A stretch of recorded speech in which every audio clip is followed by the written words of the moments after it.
সন্দেশখালীতে জিতেছে তো, সন্দেশখালী বিধানসভার সেগমেন্টে তো জিতেছে, সন্দেশখালী বিধানসভা সেগমেন্টে তো বিজেপি বেশি ভোট পেয়েছে। কিন্তু বসিরহাট বিধানসভা কেন্দ্রটা অনেক বড় এবং এটা সীমান্তবর্তী বিধানসভা কেন্দ্র।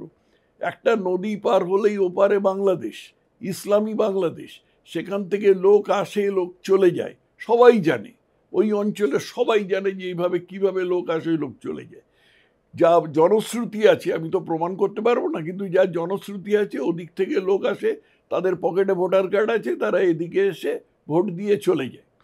আর যে লোকটি জিতেছে হাজি নুরুল ইসলাম, সে 2010 সালে সিপিএম আমলে দেগঙ্গা একটা দাঙ্গা লাগিয়েছিল। সে দাঙ্গাটার পরে আমি নিজে সেখানে গিয়েছিলাম, তার নামে এফআইআর করেছিলাম, আডবাণীজিকে বলে সেখানে 2জন বিজেপি এমপিকে আনিয়েছিলাম, তারা ওখানে জনসভা করেছিলেন। তা সত্ত্বেও সে যদি জেতে, তাহলে বলতে হবে যে মানে ওই অঞ্চলের হিন্দুদের মস্তিষ্ক বিকৃতি হয়েছে।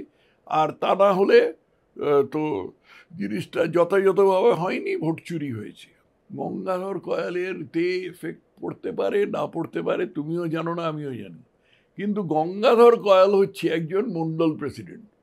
বিজেপির গঠনতন্ত্রের মধ্যে আছে রাজ্য, রাজ্যের নিচে জেলা, সাংগঠনিক জেলা এখন পশ্চিমবঙ্গে বোধহয় গোটা 35-40 আছে। সাংগঠনিক জেলার ভেতরে মণ্ডল আছে, প্রত্যেক এরকম সাংগঠনিক জেলায় 4-5টা করে মণ্ডল আছে। এই মণ্ডলের একজন প্রেসিডেন্টকে কিনতে কত টাকা লাগে? 5 লাখ টাকা, 10 লাখ টাকা।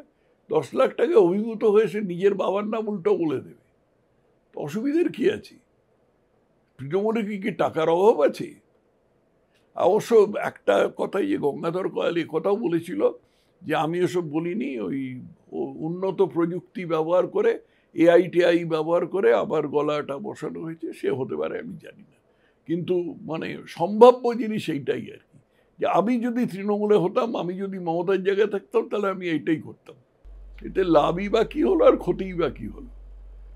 মমতা বন্দ্যোপাধ্যায় ইন্ডিয়া জোটে ঢুকলেন বা ঢুকলেন না, তাতে মমতা বন্দ্যোপাধ্যায়ের সর্বভারতীয় রাজনীতিতে যেটুকু গুরুত্ব ছিল সেটুকুই থাকলো। অতএব এটা মাস্টার স্ট্রোক, স্লেভ স্ট্রোক কিচ্ছু না, এটার কোনো গুরুত্বই নেই।